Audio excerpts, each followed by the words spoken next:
Hello વિદ્યાર્થી મિત્રો, આગળ આપણે જે પણ થિયરી ભણ્યા એના અંદર આપણે જોયું કે અવરોધને એસી વોલ્ટેજ લાગુ પડશે તો ઇન્ડક્ટર કે કેપેસિટરને આપણે એસી વોલ્ટેજ લાગુ પાડીશું તો એના અંદર કેવી રીતના ફેરફારો જોવા મળે છે અને એના માટે આપણે જરૂરી ફેઝર ડાયાગ્રામ અને એની આલેખ દ્વારા માહિતી મેળવી. તો આપણે એના અંદર ભણ્યા કે વોલ્ટેજ જે છે એ વોલ્ટેજ અને જ્યારે અવરોધ છે અવરોધના અંદર આપણે એસી વોલ્ટેજ લાગુ પાડીશું તો એના જે પ્રવાહ અને વોલ્ટેજ એ એક જ કણાના અંદર મળશે આપણને, બરાબર. એના પછી આપણે ઇન્ડક્ટરને એસી વોલ્ટેજ લાગુ પાડ્યો અને એના અંદર આપણને ખબર પડી કે જે વોલ્ટેજ જે સદિશ છે એ વોલ્ટેજનો જે ફેઝર્સ છે એના કરતાં ઇન્ડક્ટર માટે જે પ્રવાહનો ફેઝર્સ છે એ π/2 જેટલો આપણને પાછળ મળે છે. એવી જ રીતે આપણે કેપેસિટરને એસી વોલ્ટેજ લાગુ પાડ્યો અને એના અંદર આપણે જોયું કે જે વોલ્ટેજનો ફેઝર્સ છે એના કરતાં પ્રવાહનો જે ફેઝર્સ છે એ π/2 જેટલો આપણને વોલ્ટેજ કરતાં π/2 જેટલો આપણને આગળ મળે છે, બરાબર.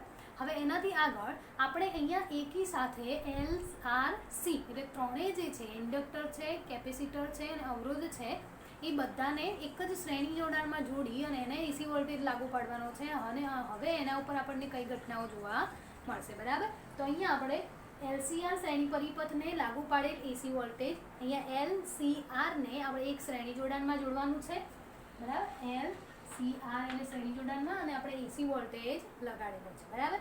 આપણને ખ્યાલ છે કે અહીંયા એસી વોલ્ટેજ જે આપણે લાગુ પાડીએ છીએ એનો વોલ્ટેજ કેટલો છે V બરાબર Vm sin ઓમેગા ટી જેટલો એનો વોલ્ટેજ આપણે લાગુ પાડીએ છીએ, બરાબર.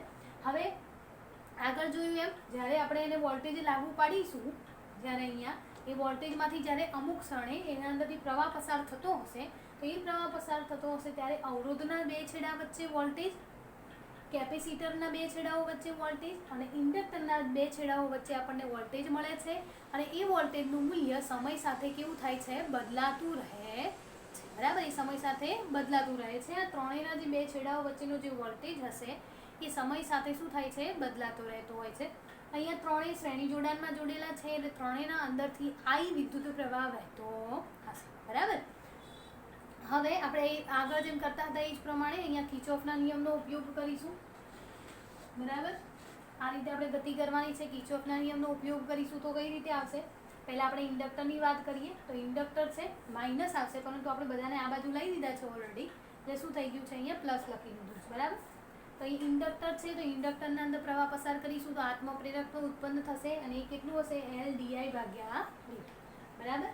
એવી જ રીતે અવરોધ છે, અવરોધમાંથી પ્રવાહ પસાર થશે તો એનો વોલ્ટેજ કેટલો મળશે આપણને, IR જેટલો વોલ્ટેજ મળશે એના બે છેડાઓ વચ્ચે. એવી જ રીતે કેપેસિટર છે તો કેપેસિટરના બે છેડાઓ વચ્ચે આપણને Q/C જેટલો વોલ્ટેજ મળે છે, બરાબર. તો ઇન્ડક્ટર, અવરોધ અને કેપેસિટર એના આના જે આકૃતિ છે એના ઉપરથી આપણને આ સમીકરણ મળે છે, બરાબર. હવે આપણે એવું ધારી દઈએ કે આ ત્રણેય શ્રેણી જોડાણમાં છે તો એના અંદરથી સરખો વિદ્યુત પ્રવાહ પસાર થતો હશે. અવરોધ છે તે અવરોધના અંદર વોલ્ટેજ જેટલા જ કળા તફાવતવાળો પ્રવાહ પસાર થતો હશે. કેપેસિટર હશે તો એના અંદર વોલ્ટેજ કરતાં π/2 જેટલો આગળ વિદ્યુત પ્રવાહ પસાર થતો હશે જ્યારે ઇન્ડક્ટરના અંદર π/2 જેટલો પાછળ કળા તફાવત ધરાવતો આપણને પ્રવાહ મળે છે, બરાબર. તો એના માટે આપણે કોઈ પણ I ધારી દઈએ કે I બરાબર Im એટલે એનો કંપ વિસ્તાર લઈએ છે કે પ્રવાહનો કંપ વિસ્તાર કેટલો હશે ને sin ઓમેગા ટી પ્લસ φ એટલે ઓમેગા ટી પ્લસ φ અથવા તો માઇનસ φ. ફાઈની કિંમત તમે કોઈ પણ લઈ શકો છો, π/2 અથવા તો -π/2 અથવા તો 0, બરાબર. જો ફાઈની કિંમત તમે 0 લેશો તો એ અવરોધના અંદરથી પ્રવાહનું સૂત્ર મળશે. જો ઓમેગા ટી -π/2 મળશો તો તમે ઇન્ડક્ટર માટે મળશે અને ઓમેગા ટી ફાઈની કિંમત તમને π/2 લેશો તો ઓમેગા ટી પ્લસ π/2 થશે અને જે તમને કેપેસિટરના અંદર પ્રવાહનું સૂત્ર મળશે, બરાબર. એટલે બધા માટે જનરલી આપણે ઓમેગા ટી પ્લસ φ સમીકરણ લીધેલું છે, બરાબર. હવે અહીંયા આ જે થિયરી છે એ થિયરીના અંદર આપણે પ્રવાહનો જે કંપ વિસ્તાર છે Im એની આપણે ગણતરી કરવાની છે કે જ્યારે આ જે ત્રણેયના અંદરથી પ્રવાહ પસાર થતો હશે તો એને કેટલું કંપ વિસ્તાર મળે છે એટલે આપણે અહીંયા Imનું સમીકરણ મેળવવાનું છે પ્લસ અહીંયા જે ખૂણો છે φ એ φ આપણે કેટલો લઈશું, બરાબર. તો એના માટેના આપણે અહીંયા બે સૂત્રો સાબિત કરવાના છે, એક Im અને એક φના, બરાબર. તો હવે આ સમીકરણ થઈ ગયું તો એના ઉપરથી આપણે એના ફેઝર્સ ડાયાગ્રામ પણ દોરી શકીએ. કઈ રીતે ફેઝર્સ ડાયાગ્રામ દોરીશું તો જુઓ અહીંયા ધ્યાન આપો. અહીંયા વોલ્ટેજ છે, વોલ્ટેજનો સદિશ દોરેલો છે, બરાબર. જે આપણે પહેલાં અહીંયા જ દોરતા હતા આ રીતે. તો અહીંયા આ જે મૂલ્ય આપણને મળે છે એ શાનું મળશે? અવરોધ VR નો કંપ વિસ્તાર. જો અહીંયા આ શું આપેલું છે? VR, VC અને VL એ શું છે? કંપ વિસ્તાર છે. આ અવરોધનો છે, બરાબર, આ ઇન્ડક્ટરનો છે ને આ કેપેસિટરનો છે. એનું મૂલ્ય કઈ રીતે મળશે? જો આપણે અહીંયા જોઈ લઈએ કે VRM એ શું થશે? અવરોધનો કંપ વિસ્તાર. અવરોધનો કંપ વિસ્તાર. VM એટલે શું લેતા હતા આપણે? વોલ્ટેજનો કંપ વિસ્તાર. પરંતુ અહીંયા અવરોધ છે તો અવરોધનો વોલ્ટેજ કંપ વિસ્તાર એના અંદર આપણે IMR લખીશું, બરાબર. એવી રીતે કેપેસિટર માટે VCM લખીશું. કેપેસિટરનો જે કંપ વિસ્તાર આપણને મળશે, કેપેસિટર માટે વોલ્ટેજનો કંપ વિસ્તાર એ આપણને IMXC મળશે. અને જે XC શું હતું? એ કેપેસિટિવ રિએક્ટન્સ. XC ને આપણે શું લખતા હતા? 1/ωc તરીકે, બરાબર. તો અહીંયા XC લખીશું એટલે કે કેપેસિટર રિએક્ટન્સ. એવી રીતે ઇન્ડક્ટર માટે આપણે લખીશું IMXL અને XL બરાબર શું લેતા હતા આપણે? ωL એટલે ઇન્ડક્ટરનું રિએક્ટન્સ, બરાબર. તો આ શું થઈ ગયા? ત્રણેયના કંપ વિસ્તાર અથવા તો એની પીક વેલ્યુ કહી શકાય. અવરોધની, કેપેસિટર અને ઇન્ડક્ટર છે એની પીક વેલ્યુ. હવે આપણે ત્રણેયના ફેઝર્સ ડાયાગ્રામ દોરીએ કે કઈ રીતે મળશે. તો જુઓ અહીંયા વોલ્ટેજનો સદિશ આ રીતે મળશે, બરાબર. વોલ્ટેજ અને અવરોધ છે એ બંને વચ્ચેનો તો સમાન કળા તફાવત છે એટલે આપણને એના ઉપર જ સદિશ મળશે. કયો? VR, બરાબર, અવરોધ માટેનો. હવે એવી રીતે આપણે ઇન્ડક્ટરના અંદર જુઓ. હવે આપણે અહીંયા ખાલી વોલ્ટેજના ફેઝર્સ દોરવાના છે, પ્રવાહના ફેઝર્સ દોરવાના નથી, બરાબર. તો અહીંયા એટલું ધ્યાન રાખજો. આપણે વોલ્ટેજનો દોરી દીધો. હવે વોલ્ટેજ કરતાં ઇન્ડક્ટર એ π/2 જેટલો પાછળ મળે, બરાબર. ઇન્ડક્ટર જ્યારે આપણે લાગુ પાડીએ એના અંદર વોલ્ટેજ કરતાં પ્રવાહ એ આપણને π/2 જેટલો પાછળ મળે. પરંતુ એ જે પ્રવાહ છે એના કરતાં વોલ્ટેજ તો કેવો મળવાનો? π/2 જેટલો આગળ. ખ્યાલ આવ્યો? જુઓ અહીંયા આ વોલ્ટેજનું સમીકરણ છે. આપણે પ્રવાહનું સમીકરણ ઇન્ડક્ટરના અંદર કઈ રીતે દોરતા હતા? π/2 જેટલું પાછળ, બરાબર. પરંતુ એનો વોલ્ટેજ જે છે એ તો કેવો હશે? π/2 જેટલો આગળ હશે, બરાબર. તો અહીંયા આપણે VL સદિશ છે ઇન્ડક્ટર માટે એ અહીંયા દોરીશું, બરાબર. પ્રવાહ એનો π/2 જેટલો પાછળ હશે પરંતુ એનો વોલ્ટેજ જે છે એ π/2 જેટલો આગળ મળે આપણને, બરાબર. તો અહીંયા આપણને VL મળશે. એવી રીતે આપણે કેપેસિટરના અંદર શું કરતા હતા? કેપેસિટરના અંદર પ્રવાહ એ π/2 જેટલો આગળ મળતો હતો, બરાબર, પ્રવાહ. પરંતુ અહીંયા વોલ્ટેજ દોરવાનો છે જે π/2 જેટલો આપણને પાછળ મળે છે. એટલે VC સદિશ આપણે આ રીતે દોરીશું, બરાબર. અને આ જે ખૂણો છે પ્રવાહ અને વોલ્ટેજ વચ્ચેનો ખૂણો કેટલો મળશે આપણને? ωt + ϕ, બરાબર. આ ખાસ ધ્યાન રાખવાનું.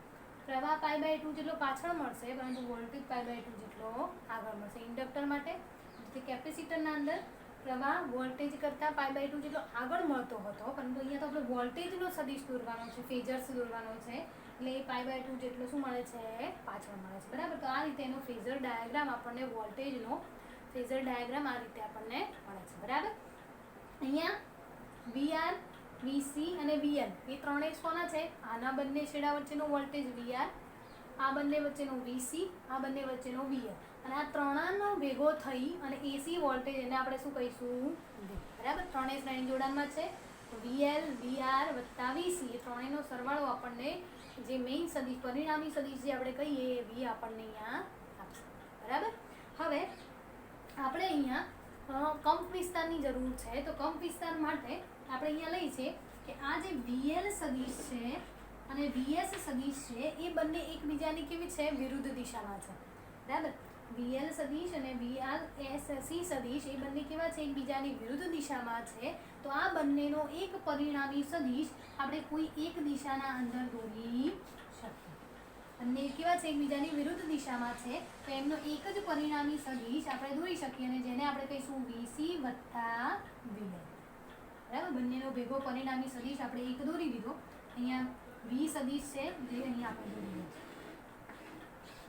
બરાબર. અહીંયા આ જે સદિશનું મેં તમને પહેલા જ કીધું હતું, આ સદિશ છે. સદિશ શું આપે છે? કંપ વિસ્તારનું મૂલ્ય આપે છે. તો આ તો અવરોધનો છે તો અવરોધનો કંપ વિસ્તાર શું થાય? VRM આપણે જોયું, બરાબર. આ મૂલ્ય આટલું મૂલ્ય કોનું હશે? VRM. હવે અહીંયા આપણને કયો સદિશ મળ્યો? VC વત્તા VL. તો એમનો કંપ વિસ્તાર શું થશે? VCM - VLM. અહીંયા માઇનસ કઈ રીતે આવ્યું એ આપણે એના પાછળની જે આપણે બે કન્ડિશન લેવાની છે એના અંદર હું તમને સમજાવીશ, બરાબર. અહીંયા ખાલી એટલું સમજો કે બંને એકબીજાની વિરુદ્ધ દિશામાં છે, તો એમનો આપણે પરિણામી સદિશ દોરી દીધો VC વત્તા VL. તો એના આ જે મૂલ્ય છે એ મૂલ્ય આપણને શું મળશે? VCM minus VLM. બરાબર. તો આપણને R સદિશ મળી ગયો, એક આ બંનેનો પરિણામી સદિશ મળી ગયો. તો તમને યાદ હોય તો આપણે જે એટલે સદિશોવાળું જે ચેપ્ટર ભણતા હતા 11મા ધોરણના અંદર, આપણે એના અંદર કઈ રીતે કરતા હતા કે ધારો કે તમને બે સદિશ આપેલા હોય આ રીતે, સદિશ A અને સદિશ B, તો આપણે એનો પરિણામી સદિશ R આ રીતે દોરતા. સદિશ A સદિશ B, તો એનો પરિણામી સદિશ આપણે R દોરતા હતા. એવી રીતે અહીંયા સદિશ VR, અહીંયા ફેઝર્સ છે, ફેઝર સદિશ છે, પરંતુ તમે એની સદિશને તે રીતે ગણી શકો. એટલા માટે અહીંયા આપણે VR નો ફેઝર્સ આપેલો છે, અહીંયા VC વત્તા VL નો ફેઝર્સ આપેલો છે. તો આ બંનેનો પરિણામી ફેઝર્સ જે આપણે અહીંયા લઈશું. બરાબર. અહીંયા VCM માઇનસ VLM છે, તો આપણે આ મૂલ્ય છે એટલું ને એટલું આપણને અહીંયા પણ મૂલ્ય મળશે. બરાબર. તો આ આપણને પરિણામી સદિશ V આપે છે. બરાબર. આપણને શું આપે છે? પરિણામી સદિશ V આપે છે. અહીંયા બંનેનો પરિણામી સદિશ V. અને આ જે મૂલ્ય છે એ કોણ હશે? Vm. કારણ કે V છે તો V નો કંપ વિસ્તાર કેટલો હોય? Vm. તો આ મૂલ્ય છે Vm આપશે. આ મૂલ્ય Vrm એટલે અવરોધનો કંપ વિસ્તાર. આ જે મૂલ્ય છે આપણને મળશે. બરાબર. હવે પરિણામી સદિશ આ રીતે દોરતા હતા તો એને આપણે શું લખતા હતા? R² બરાબર E² પ્લસ B². બરાબર. આ ભણીને આ છીએ આપણે કે આ પરિણામી સદિશ હોય તો પરિણામી સદિશ R² બરાબર શું લખતા હતા આપણે? E² plus B². અને R² ના જોઈએ તો સામે શું કરતા હતા? વર્ગમૂળ. આ રીતે આપણે કરતા. એવી રીતે અહીંયા પણ વાપરીશું. શું થશે? Vm². બરાબર. આનું મૂલ્ય લીધેલું છે. Vm² બરાબર Vrm² વત્તા VCM વત્તા VLM². ખ્યાલ આવ્યો? Vm² બરાબર Vrm² વત્તા VCM માઇનસ VRLM નો વર્ગ. બરાબર. એટલે R² બરાબર A² પ્લસ B² વાળું સમીકરણ આપણે વાપરીએ. બરાબર. હવે અહીંયા આપણે ત્રણેયની કિંમત જાણીએ છીએ. આ ત્રણેયની કિંમત અહીંયા આપણને, તો એ ત્રણેયની કિંમત આપણે અહીંયા મૂકી દઈશું. તો અહીંયા શું થશે? Im² R² plus Imxc minus Imxl નો વર્ગ. બરાબર. હવે જુઓ અહીંયા Im² છે, અહીંયા પણ Im² થશે, અહીંયા પણ Im² છે. તો ત્રણેયના આપણે Im² છે તો આપણે એને બહાર કાઢી દઈએ. Im² બરાબર શું થશે? Im² કૌંસના અંદર શું વધશે? R² plus XL minus XC નો વર્ગ. બરાબર. અહીંયા આપણે વર્ગની જરૂર નથી તો શું કરશું? સામે વર્ગમૂળ કરીશું. અહીંયા તો ઓલરેડી છે તો વર્ગમૂળ કેન્સલ થઈ જશે. એટલે અહીંયા અહીંયા વર્ગમૂળ આવશે R² plus XL minus XC નો વર્ગ. બરાબર. હવે આ સમીકરણ છે અને આપણે ઓહમના નિયમ સાથે સરખાવો. V ઇક્વલ ટુ શું થાય? IR. બરાબર. અને V equal to I R. આ જે આખું પદ છે એ આપણને અવરોધ જેવું પદ મળે છે. અને આ જે અવરોધવાળું પદ છે એને આપણે Z એટલે ઇમ્પિડન્સ તરીકે ઓળખવામાં આવે છે. બરાબર. એટલે અહીંયા જે પદ મળે છે આપણને વર્ગમૂળમાં R² plus XL minus XC નો વર્ગ, એના બરાબર આપણે Z લખી શકીએ છીએ અને જેને ઇમ્પિડન્સ કહેવામાં આવે છે. અને એ પણ એક પ્રકારનો અવરોધ જ છે, પણ એ અવરોધના અંદર રજિસ્ટર, ઇન્ડક્ટર અને કેપેસિટર એ બધાના ભેગા થઈને આપણને એક અવરોધ મળે છે જેને આપણે ઇમ્પિડન્સ કહેવામાં આવે છે. બરાબર. કેપેસિટર, રજિસ્ટન્સ અને ઇન્ડક્ટર એ ત્રણેયનો ભેગો થઈને આપણને એક અવરોધ મળે છે જેને આપણે ઇમ્પિડન્સ Z તરીકે ઓળખીએ છીએ. બરાબર. આપણને એક નવો અવરોધ મળી ગયો અહીંયા. તો અહીંયા આપણે શોધવાનું શું હતું? પહેલાં Im એટલે પ્રવાહનો કંપ વિસ્તાર શોધવાનો હતો. તો તમે અહીંયા Im ને કરતા બનાવી શકો. તો Im બરાબર Vm ભાગ્યા વર્ગમૂળમાં R² plus XL minus XC નો વર્ગ. તમે સમીકરણ અહીંયા મેળવી શકો છો. ખ્યાલ આવી ગયો? હવે આ થયું. હવે એના પછી આપણે એનો ખૂણો શોધવાનો છે. તો ખૂણો શોધવા માટે હંમેશા tan θ લેવા પડે અને tan θ માટે આપણે કાટકોણ ત્રિકોણ હોવું જરૂરી છે. તો આપણે અહીંયા એક કાટકોણ ત્રિકોણ કરી દઈએ. બરાબર. અહીંયા છે કાટકોણ ત્રિકોણ અને અહીંયાનો ખૂણો કેટલો છે? 5. અહીંયા આટલો ઓમેગા ટી છે, અહીંયા આ શું થશે? 5. કારણ કે આખો કેટલો છે? Omega T plus 5.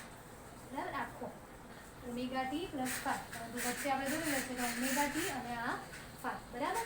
હવે આપણે અહીંયા કાટકોણ ત્રિકોણ લઈ લીધો છે. અહીંયા 5 tan phi એટલે શું થાય? સામેની બાજુ ભાગ્યા પાસેની બાજુ. 5 એટલે સામેની બાજુ ફાઈની સામેની બાજુ અહીંયા થશે, પણ એનું મૂલ્ય તો કેટલું થશે? આટલું. તો VCM માઇનસ VLM ભાગ્યા પાસેની બાજુ આટલી તો V, બરાબર. એના અંદર પણ તમે આ બધી કિંમત મૂકીશો તો IM તો કેન્સલ થઈ જવાનું ઉપર નીચે, તો ખાલી શું વધશે અહીંયા? XC માઇનસ XL ભાગ્યા. તો તમે આના ઉપરથી આ જે ખૂણો છે, જે વધારાનો આપણે ફાઈ લખ્યો છે, એ ફાઈ આપણને કઈ રીતે મળશે એની આપણે તમે આ સમીકરણ ઉપરથી મેળવી શકો છો, બરાબર. હવે આ થઈ ગયો, આપણે ઇમ્પિડન્સ શોધી લીધો, એનો જે ખૂણો છે, જે કળા છે, એ કળા તફાવત કેટલો જ મળશે આપણને અહીંયા પ્રવાહ પસાર કરવા માટે, તો એ પણ આપણે શોધી લીધું, બરાબર. હવે તમે અહીંયા આપણે VCM માઇનસ VLM કેમ કર્યું? VLM માઇનસ VCM ના કરી શકાય? તો એના માટે અહીંયા આપણે બે કન્ડિશન લેવામાં આવે છે.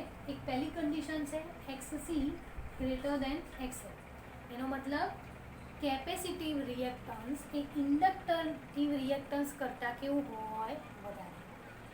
કેપેસિટરનું રિએક્ટન્સ જો ઇન્ડક્ટર કરતાં વધારે હોય, અને એક બીજું છે ઇન્ડક્ટિવ રિએક્ટન્સ એ કેપેસિટિવ રિએક્ટન્સ કરતાં વધારે, બરાબર. કાં તો કેપેસિટરનું વધારે હોય મૂલ્ય, અથવા તો ઇન્ડક્ટરનું વધારે હોય. કેપેસિટરનું જો વધારે હશે તો આપણને ખૂણો જે ફાઈ છે કેવો મળે છે? ધન મળે છે. MCQ માટે ખાસ યાદ રાખવાનું. XC જો મોટા હશે તો ફાઈ બરાબર આપણને ખૂણો જે છે કેવો મળે છે? ધન મળે છે. અને એ સર્કિટને કેપેસિટિવ રિએક્ટન્સ કહેવામાં, કેપેસિટિવ સર્કિટ તરીકે ઓળખવામાં આવે છે. આ બધી જે સર્કિટ છે એના અંદર જો XC નું મૂલ્ય વધારે હશે તો આ સર્કિટ કેપેસિટિવ બને છે, બરાબર. એવી જ રીતે જો ઇન્ડક્ટન્સ રિએક્ટન્સનું મૂલ્ય વધારે હશે તો આપણને ફાઈ જે ખૂણો છે એ ઋણ મળે છે, બરાબર. જે જોયું અહીંયા ફાઈ ઋણ મળશે તો શું થશે? -π/2. અને -π/2 શામાં આવતું હતું? આપણે ઇન્ડક્ટરવાળી થિયરીના અંદર. એવી રીતે અહીંયા ફાઈ ધન મળશે, ધારો કે અહીંયા મળે +π/2. +π/2 મળે તો એ શાના માટે હોય? કેપેસિટર માટે, તો અહીંયા કેપેસિટર. એવી રીતે અહીંયા ઇન્ડક્ટરનું મૂલ્ય વધારે હશે તો એ ફાઈ ઋણ મળશે, અને એ સર્કિટ ઇન્ડક્ટિવ સર્કિટ મળે છે, બરાબર. તો હવે અહીંયા આપણે જોઈએ તો આપણે આ જે સર્કિટ છે કોના માટે લીધી છે? કેપેસિટિવની દોરેલી છે, બરાબર. કઈ રીતે? XC નું મૂલ્ય XL કરતાં વધારે છે, એનો મતલબ XC નું જે મૂલ્ય છે એ કેવું છે? વધારે. કોના કરતાં? XL કરતાં XC નું મૂલ્ય કેવું છે? વધારે છે, બરાબર. હવે આપણે શું કરવાનું? જેનું મૂલ્ય વધારે હોય એ વધારેમાંથી ઓછું બાદ થાય, બરાબર. જેનું મૂલ્ય વધારે હોય એના અંદરથી ઓછું બાદ થાય. તો અહીંયા આપણે શું કર્યું? વધારે કયું છે? C વાળું. તો C માંથી VL શું કરવાના? બાદ કરી દેવાના, એટલે VCM માઇનસ V. ખ્યાલ આવી ગયો? કારણ કે વધારે છે એ વધારામાંથી આટલું આપણે બાદ કરી દઈએ, બાદ કરી દઈએ, બરાબર. આટલું છે સદીશ, એમાંથી આપણે આટલું બાદ કરી દઈએ તો વધ્યું કેટલું? આટલું. અને એ શું થાય? VCM minus V. ખ્યાલ આવ્યો? આ તો એનું પરિણામી સદીશ છે એટલે પ્લસ. એવી જ રીતે બીજીના અંદર જોઈએ, ધારો કે આપણે XL હોય એટલે XL વધારે હોય તો XL જે છે એ આના કરતાં જો વધારે હોય તો આપણે શું કરીશું? ઊંધું કરીશું. આનાથી આર્યું જે છે એ આમાંથી બાદ કરી દઈશું તો આપણને અહીંયા મળશે, અને એ મૂલ્ય આપણને કેટલું મળશે? VLM minus VCM. ખ્યાલ આવી ગયો? એટલે આ બંને તમે બંને રીતે ગણી શકો છો. XC નું મૂલ્ય વધારે હશે તો VCM માઇનસ VLM કરીશું. XL નું મૂલ્ય વધારે હશે તો અહીંયા આપણે આ જે સદીશ અહીંયા દોર્યો એવો અહીંયા દોરવાનો, એનું પરિણામી સદીશ આપણને અહીંયા મળશે. આ B અહીંયા મળતો એવી રીતે અહીંયા મળશે, બરાબર. ડિફરન્ટ કોઈ આવશે નહીં, કારણ કે ઇન્ડક્ટિવ સર્કિટ હોય કે કેપેસિટિવ સર્કિટ હોય, બંનેમાંથી કોઈ પણનું મૂલ્ય વધારે હોય તો તમે આ જે Z ઇમ્પિડન્સ ગણવાનો હોય છે એ તમે આ જ સમીકરણ મુજબ ગણી શકો. એને કોઈ ફરક પડશે નહીં. કેમ નહીં પડે? કારણ કે જુઓ અહીંયા XL માઇનસ XC નો શું છે? વર્ગ છે. એ તમે કોઈ પણ મૂલ્ય આ બંનેમાંથી કોઈ પણ વધારે હશે તો પણ એનો વર્ગ થવાનો, એટલે જો ઋણ પણ સંખ્યા મળશે તો એનો વર્ગ થશે તો શું થઈ જવાનું? ધન, બરાબર. એટલે ઇમ્પિડન્સ Z છે એ તમે આ જ રીતે ગણી શકો. એવી જ રીતે અહીંયા ફાઈ છે, જો XC વધારે હોય તો આપણે અહીંયા લખીશું XC માઇનસ XL, અને જો XL નું મૂલ્ય વધારે હોય તો તમે અહીંયા XL માઇનસ XC લખી શકો, બરાબર. આના અંદર બીજો કોઈ વધારાનો ડિફરન્ટ થશે નહીં. ઇમ્પિડન્સ તો તમે આ જ સમીકરણ મુજબ માપી શકો, જે LCR સર્કિટ હશે એના માટે. ખ્યાલ આવી ગયો? બસ આટલા સુધીનું આપણે રાખીએ છીએ કે જેના અંદર આપણે કંપ વિસ્તાર મેળવવાનો તો IM કે કેટલા કંપ વિસ્તારવાળો પ્રવાહ પસાર થશે એ શોધ્યું, અને એના ઉપરથી આપણને ઇમ્પિડન્સ ઝેડ મળ્યો, આ બધાનો અવરોધ, આ સર્કિટનો કુલ અવરોધ ઝેડ મળ્યો. અને આનો કળા તફાવત કેટલો રાખવો જોઈએ, જે આપણે અહીંયા બે જે છે ઇન્ડક્ટિવ અને કેપેસિટિવ, એના ઉપરથી આપણે મેળવી શકીએ છીએ. બરાબર, ચલો આટલા સુધી આપણે